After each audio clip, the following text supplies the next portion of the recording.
तो इस बार हैदराबाद से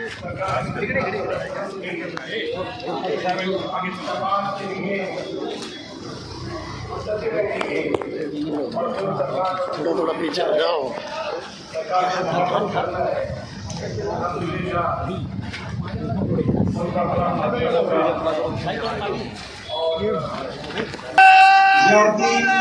सरकार यहाँ तशरीफ ला रहे हैं मरकज़ी ईद मिलादुन्नबी कमेटी और दीगर उलमा इकराम, उन तमाम का भी हम इस्तकबाल करते हैं। तमाम हिंदू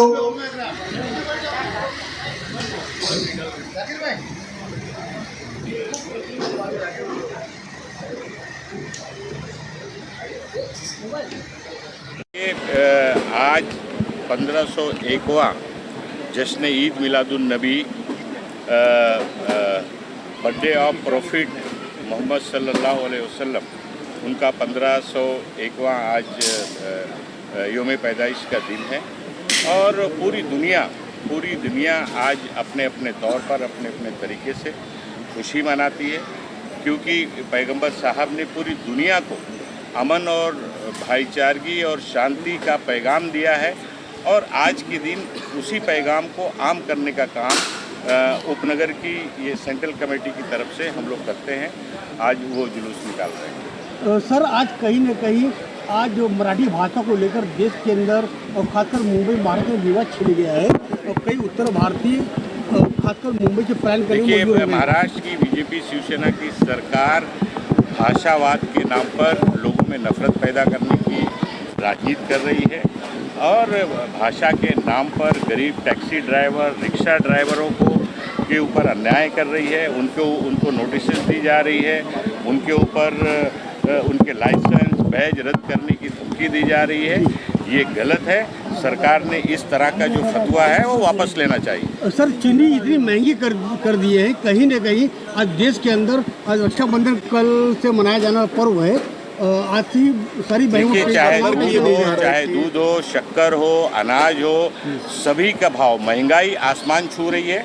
हम लोग सालों से इस बात को लेकर आंदोलन कर रहे हैं, आवाज़ उठा रहे हैं, लेकिन मुनाफाखोरों को मुनाफा पहुंचाने के लिए दिल्ली की मोदी सरकार और महाराष्ट्र में बीजेपी शिवसेना की सरकार पूरी ताकत दे रही है, जिसका खमियाजा आम जनता महाराष्ट्र सहित पूरे देश की जनता भुगत रही है और महंगाई की मार झेल रही है। कंगना रनौत ने कमेंट किया है, ये सब मुद्दे बिल्कुल बेकार हैं। असली मुद्दे जो हैं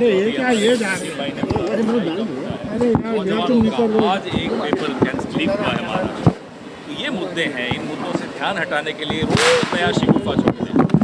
कभी भाषा तो एक पुल होती है, भाषा तो जोड़ने के लिए होती है, भाषा कभी दीवार खड़ी करने के लिए थोड़ा ही होती है। भाषा को भी आप दीवार बना देंगे, मज़हब को भी दीवार बना लेंगे और फिर ऐसे शिगुफे छोड़ेंगे, कभी कंगना, ये सब नहीं चलेगा। नौजवानों ने एक मुद्दा उठाया है, पूरे देश का फर्ज है कि उसी मुद्दे पर अब ध्यान दें। किरण रिजिजू ने बताया कि आपको जो सीट मिली है उस वजह से उसमें उनका एक कार्यक्रम था यूएस में, जिस पर न्यूयॉर्क के जो मेयर हैं जौहरान ममदानी, उन्होंने कहा कि वो उनको जानते नहीं, लेकिन जो उनकी विचारधारा है वो उसका समर्थन नहीं करते। आप इस स्टेटमेंट को कैसे देखें? सबका हक है अपनी बात रखने, उन्होंने अपनी बात रखी। आज ईद मिलादुन का मौका है, आप इधर आए चिराग नगर में नसीम खान जी के नेतृत्व में ये बड़ा जलसा हर साल की तरह इस साल भी होता है, तो क्या संदेश देना चाहेंगे? आपने मदीनी की आइन की बात की, उसके ऊपर दो अल्फाज। संदेश तो पैगंबर साहब दे गए, उस संदेश को फैलाना ज़रूरी है। आज के दौर में ख़ास तौर पे ये संदेश बहुत प्रासंगिक हो जाता है, उसका किरदार बहुत इम्पोर्टेंट है।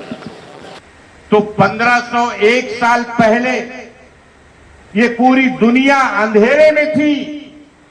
सरकार की यूम विलादत पाक के बाद ये दुनिया उजाले में आई।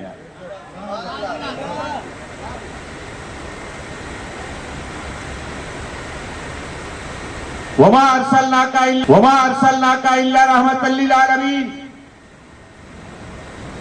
ऐ नबी, हमने आपको सारे आलम के लिए रहमतुल लिल आलमीन बनाकर भेजा। नबी सिर्फ मुसलमानों के लिए नहीं आए, पैगंबर साहब सिर्फ मुसलमानों के लिए नहीं आए, पूरे आलम के लिए रहमतुल लिल आलमीन बनाकर भेजे गए। सबके लिए रहमत बनकर आए।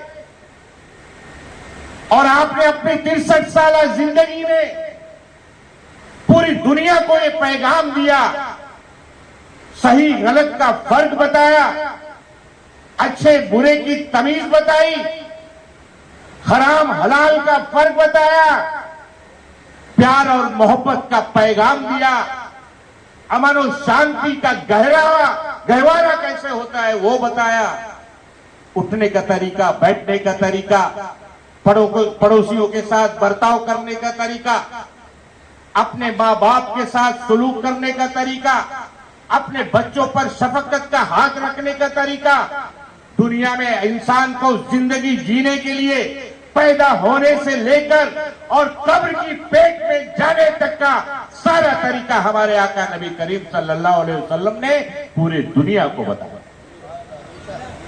कौम को बार बार वतन परस्ती का सबूत देना पड़ा।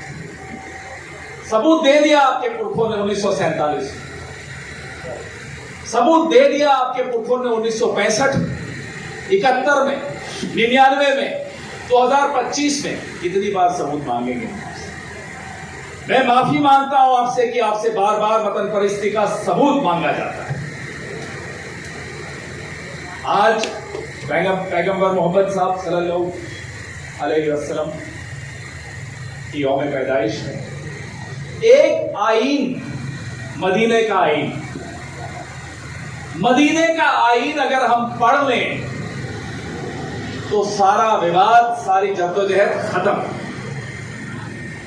मदीना का आईन में आपस में मोहब्बत से कैसे जिया जाता है। लोग कहते हैं अमन की जरूरत है, अमन बिना इंसाफ के आ ही नहीं सकता। पहले इंसाफ आएगा तब अमन आएगा, तब तरक्की आएगी, तब बरकत आएगी। आबाद होती और उसी के चलते हमें आजादी मिली है। हमारे कारण नहीं, सामान्य भारतीय नागरिकों के कारण। आज भी अगर क्रांति होगी तो वो लोग सामान्य नागरिकों के कारण होगी। नेता हमें प्रेरणा देंगे, ताकत देंगे, कर्तव्य दिखाएंगे, लेकिन काम और बलिदान वो नागरिकों को देना पड़ेगा। और ये अगर जज्बा हमारे सामने है।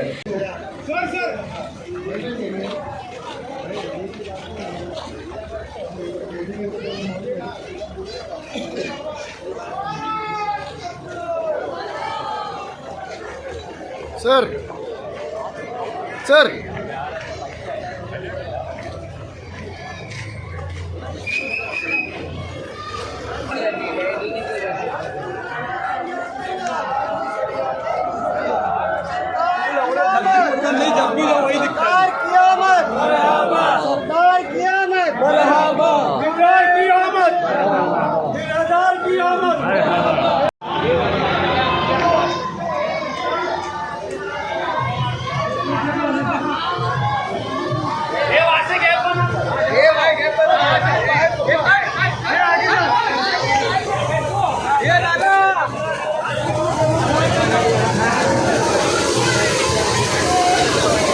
आज पाहू शकता चिरागनगर घाटकोपर या ठिकाणी नसीम खान यांच्या नेतृत्वामध्ये ईद ए मिलादुन नबीचा हा भव्य जो कार्यक्रम आहे हा राबवण्यात येत आहे। पवनखेडासारखे जे राष्ट्रीय कार्यकारिणीतील नेते आहेत यांनी या ठिकाणी आज हजेरी लावलेली आणि या उत्सवाला त्यांनी शुभेच्छा दिलेल्या आणि अनेक मुस्लिम जे नेतृत्व आहे, नवीन नेतृत्व आहे, यांना आज त्यांच्या भाषणाच्या मार्फत त्यांनी मार्गदर्शन केलेलं आहे। कॅमेरामॅन दीपकसह मी विजय केदार, मराठी नेटवर्क न्यूज।